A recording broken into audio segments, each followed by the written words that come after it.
रामकृष्ण हरी विठ्ठल केशवा कारखान्याचा चेअरमन जेव्हा पाया पडला तेव्हा कावळा शिवला. लक्षात आलं का तुमच्या? इतकी वासना लक्षात ठेवा जबर असते. मनुष्य मेल्यानंतर सुद्धा त्याची वासना जात नाही बर का. हा देह तो सोडून गेला तरी सुद्धा वासना जात नाही. फक्त वासना. तुम्ही म्हणाल कसं काय जात नाही वासना? वासना तर देहाशी आहे ना. हो ना.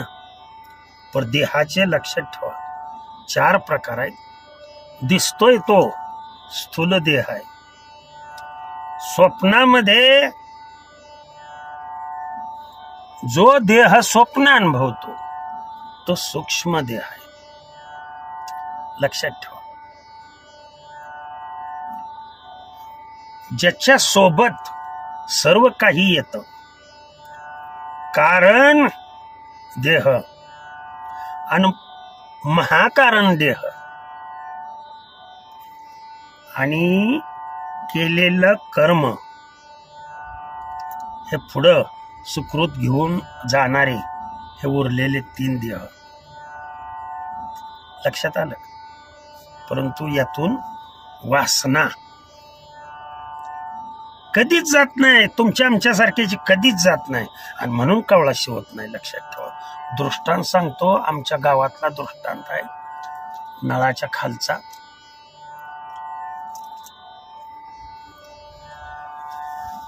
पाण्याचा भरपूर नळाच्या खाली परिसर असल्यामुळं प्रत्येकाचे 20-20 एकर 25-25 एकर तुम्हाला सांगतो ऊस आहेत.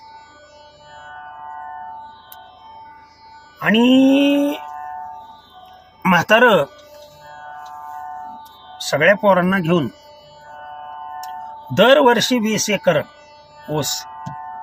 यावर्षी या पट्टीमध्ये त्याचा खोडवा तसाच. तर मधल्या कोरोनाच्या कालावधीमध्ये लक्षात ठेवा घडलं काय ते मी सांग.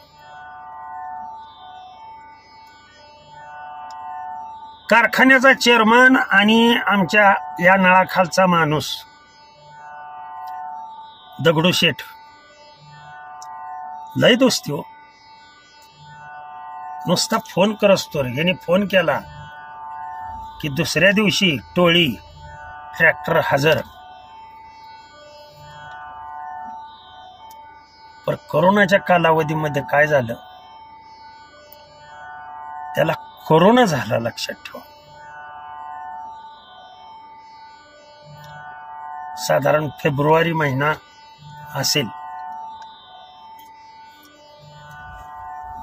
आणि त्या कोरोनाच्या नादामध्ये मनुष्यच घराच्या बाहेर निघत नव्हतं ना. अशा कालावधीमध्ये तुम्हाला सांगतो म्हाताऱ्याला कोरोना झाला. ऍडमिट करायच्या अगोदरच म्हातार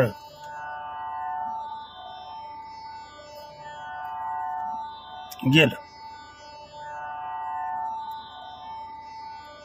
रानात ऊस तसाच. अंतकरणात ती भावना ऊस माझा यावर्षी गेला नाही, ऊस माझा यावर्षी गेला नाही.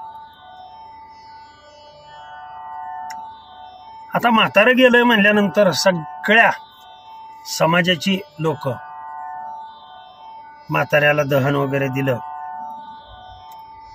परंतु तुम्हाला सांगतो दहनाच्या वेळेला लोक जरा कमीच होते. पण 3ऱ्या दिवशी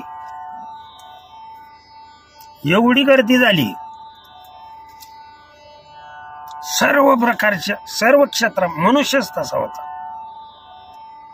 सर्व क्षेत्रातील लोक आले.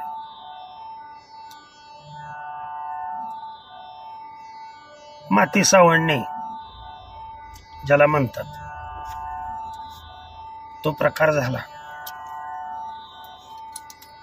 आणि तो घास ठेवला शिवण्यासाठी. 7 मुलं आहेत त्या म्हाताऱ्याला. 7च्या 7 मुलं, 3 मुली जाऊन पाया पडल्या. आमची काळजी करू नका. नातवंडाची लईच माया करत होती, त्यामुळे नातवंड घेऊन पायावर घातली. काय नाही, कावळे येऊन तुम्हाला सांगतो झाडावर बसायचे. ह्या झाडावर कावळ्यांची गर्दी, ह्या झाडावर कावळ्यांची गर्दी. लोक सगळी लांब लांब बसून बघत होती की आता तर कावळा येईल, ही उठल्यावर ना कावळा येईल, ती उठल्यावर ना कावळा येईल. छे, मग माझ्यासारखा एक वारकरी माणूस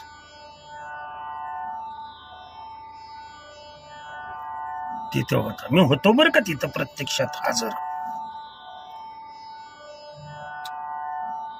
नळाखालचाच एक वारकरी माणूस म्हणला,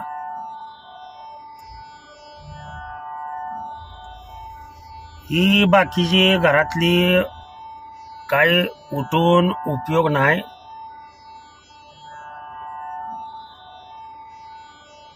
चांदापुरीच्या कारखान्याला ऊस जात होता दरवर्षी.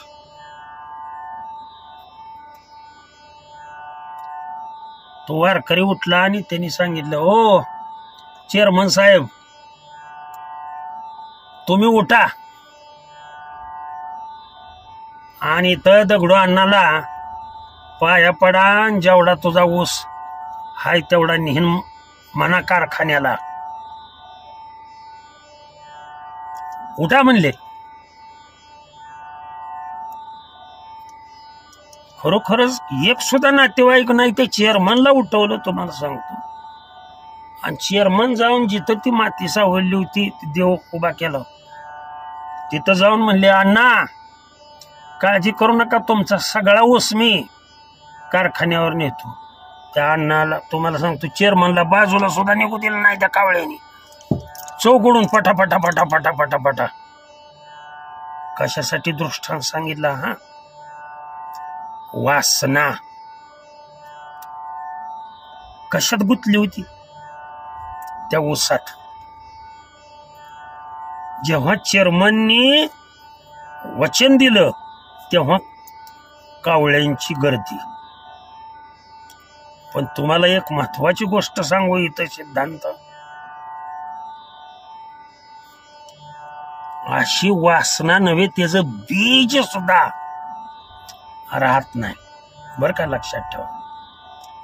संत चरण रज लागता सहज, वासनेचे बीज जळून जाई. वासना बीजासह नाही शिकली जाते. कोणाच्या सानिध्यात? संताच्या सानिध्यात. म्हणून मागे दृष्टांत दिला होता मी, संत समागमे एखादी परी, व्हावे त्याचे द्वारी श्वान यती. दृष्टांत अनेक देता येतील. माझ्या मते हा दृष्टांत, आता सांगितलेला दृष्टांत सर्वांच्या लक्षात आला असावा. वासना, इच्छा जर मनातली घालवायची असेल तर आयुष्यामध्ये संत संगती करा. ती संत संगती केल्याशिवाय तुमची या जीवनातून मुक्तता होत नाही.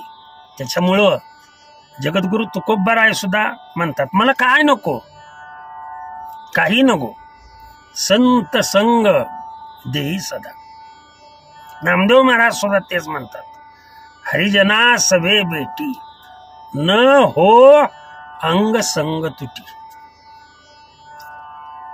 दृष्टांत सिद्धांत अनेक सांगता येतील. कुठेही तुम्ही हा दृष्टांत वापरू शकता. ज्यांना माहित आहे, कारण हे आता जवळजवळ आयुष्य गेलं माझं. लक्षात ठेवा. अनेकाच्या तोंडून आमच्या कीर्तनकाराच्या हे तुम्ही दृष्टांत ऐकले असतील. नवीन कीर्तनकारांनी त्याचा आपल्या कीर्तनामध्ये वापर करून सदैव लोक उत्स्फूर्त, त्यांना पुढं क्युरियासिटी, जिज्ञासा, आता पुढं काय सांगणार आहेत महाराज, आता पुढं काय सांगणार आहेत महाराज, अशी उत्कंठ लागली पाहिजे. तेव्हा तुमचंही कीर्तन व्यवस्थित होतं आणि ऐकणाऱ्या समाजालाही कीर्तन ऐकल्यासारखं वाटतं. ते असं कीर्तन ऐकून ऐकतात, म्हणजे ऐकून आचरणात आणतात. आलं लक्षात? रामकृष्ण हरी, विठ्ठल केशव.